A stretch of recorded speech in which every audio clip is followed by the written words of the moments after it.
Here's what everyone's missing about tennis politics. Sometimes the most talented players get benched for reasons that have nothing to do with their ability.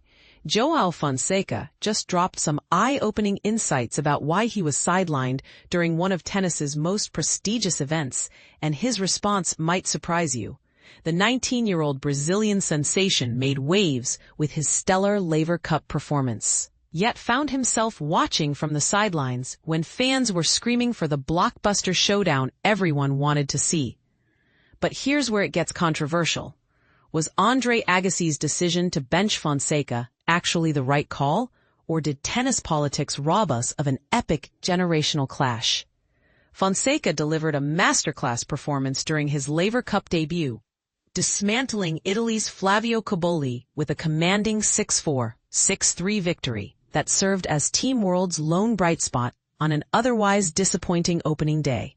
The young phenom's dominant display left spectators buzzing with anticipation, particularly as whispers grew louder about a potential dream matchup between the rising Brazilian star and Spain's Carlos Alcaraz.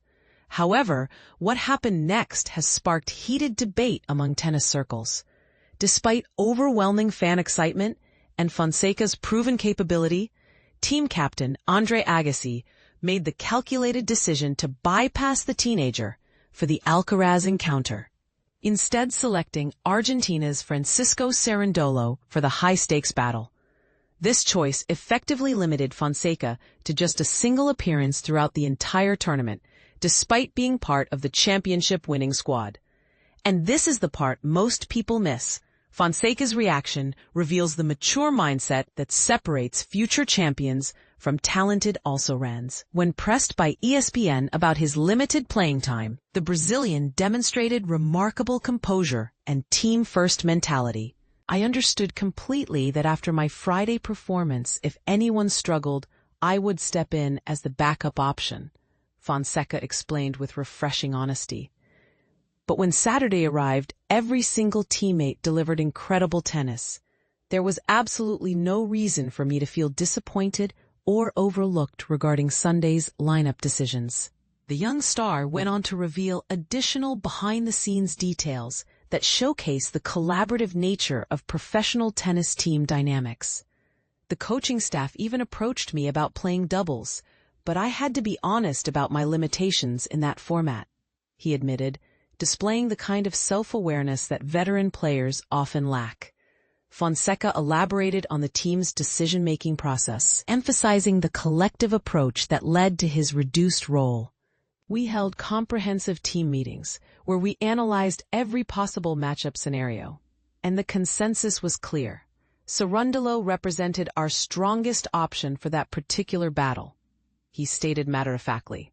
But here's what makes the story fascinating. Rather than sulking or creating drama, Fonseca embraced his supporting role with genuine enthusiasm. This is simply part of being on a championship team, part of what real team spirit looks like in action, he reflected. I remained fully engaged on the bench, contributing every ounce of energy I possessed, completely invested in our collective victory. That's just how team tennis works. The teenager concluded with a statement that reveals his championship mindset. Perhaps next tournament, I'll be the one playing on Saturday and Sunday. We'll see what the future brings. Team World's strategic decisions ultimately proved brilliant, as they dominated Day 2 with a perfect 4-0 sweep, collecting the maximum 8 points available and securing a decisive tournament victory. Now, let's address the elephant in the room. Fonseca's recent struggles might explain Agassi's cautious approach. Following his impressive third-round showing at Wimbledon, the Brazilian's North American hard-court campaign began on a disappointing note.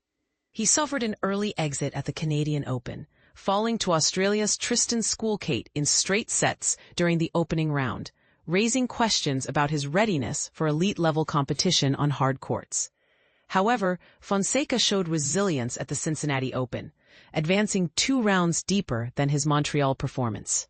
He secured a solid victory over China's Yunqiao Kebu before receiving a fortunate walkover against Spain's Alejandro Davidovich Fokina, due to his opponent's withdrawal. His Cincinnati run eventually ended against France's Terence at Main, but the improved showing demonstrated his adaptability. The U.S. Open presented another learning opportunity for the teenager, where he managed to secure his sixth Grand Slam victory at the sport's highest level during the first round, before ultimately falling to Czech Republic's Tomáš Mačák in the second round, a result that some viewed as a missed opportunity given his early promise. His American tour concluded on a high note with the Laver Cup triumph, and now all eyes turn toward his upcoming Asian swing, where the young Brazilian will attempt to build momentum heading into the season's final stretch. But here's the million-dollar question that's dividing tennis fans. Did Agassi make the right call keeping Fonseca on the bench? Or did we miss witnessing the next great rivalry being born between him and Alcaraz?